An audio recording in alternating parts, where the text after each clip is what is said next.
Hey there, Michael Stack here with Amaxx. So happy Mother's Day to all the mothers that are out there. Hopefully you had a lovely celebration over this past weekend celebrating Mother's Day. We certainly did for my wife, the mother of my 4 children. We did coffee and pancakes in bed and taken out to a really nice lunch. We had a really lovely day, and hopefully it was the same for you or your mother as well.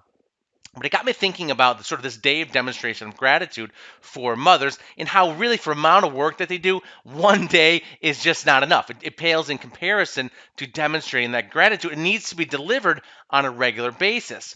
And it got me thinking about this other group, sort of this other role within the work comp industry that's the same way that doesn't get even a day at all. And that's your adjusters. For the amount of work that your adjusters do on a day in, day out basis, the importance of their role within the work comp industry, the amount of gratitude that they get is very, very low. There's no pancakes delivered to them in bed. There's no taking them out to lunch to have a lovely day. So, two things I want to talk about and focus on getting the most out of these adjuster relationships in today's video. First one is demonstrating gratitude. How to demonstrate gratitude. And the second thing is about how to set these up, how to set up these adjuster relationships. So, very simple. When I talk about gratitude, you're asking your adjuster for 1,000 different things every day. Send me this form. Send me this recorded statement. I need this. I need this. Did you do the investigation? Did you do the 3-point contact? What was this? Blah, blah, blah, blah, blah, blah. And it's coming at them rapid fire all day long via phone, email, and now oftentimes text messages. So all these different places that they're getting demands to respond to regularly. Say please, say thank you to your adjuster. May I please have that investigation report? Can you please send me that witness statement? Whatever it is that you're asking your adjuster. And when they send it to you, say thank you. Say thank you. This is a lost art within our world today. Don't just apply this to do adjusters, apply it to your regular daily life. We have gotten to be so bold in the way that we interact with people that this has been forgotten. Very simple, very necessary, and it's going to demonstrate a little bit more of that gratitude for your adjusters. And oh, by the way, maybe take them to lunch every once in a while too. They always like that. Second thing is I want to talk about your setup within your account handling instructions. So when you set this up, when you're with your TPA, when you're with your carrier, if you've been with them for a long time, it's worth revisiting, definitely at least on an annual basis. But a lot of times we like to talk about your account instructions as a living document, something you can alter or change as necessary throughout the course of your claims handling relationship. So let's talk about the setup. Couple things that I want you to look for in your account instructions when you're initially setting it up, or if you've been with them for a while, to potentially modify. So you can have a dedicated versus a designated adjuster. Now this is about how to set this up as far as who is serving you and what it costs. So who is serving you and what it costs. So dedicated versus designated, I want you to look at their caseloads and I want you to look at their experience.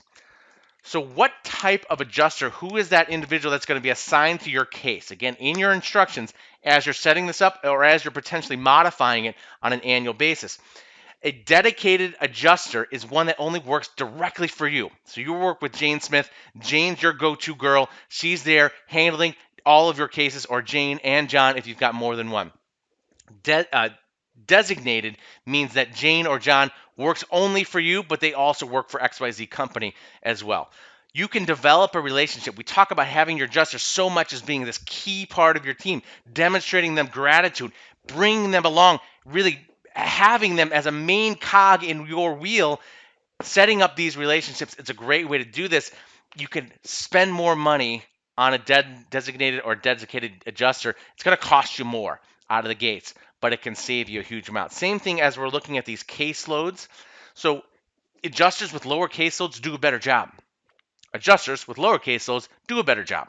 You don't need a lot of research to figure that one out. It's just common sense. If you're handling 50 cases versus 500 cases, you're going to do a better job on the 50 than you are going to do trying to handle the 500. So one little quick tip here. This is something you can define within your instructions. Also, do they have an admin support? So does your adjuster have administrative support? They can have a higher caseload and do an equally good of a job if they have an admin support helping them to process a lot of that paperwork.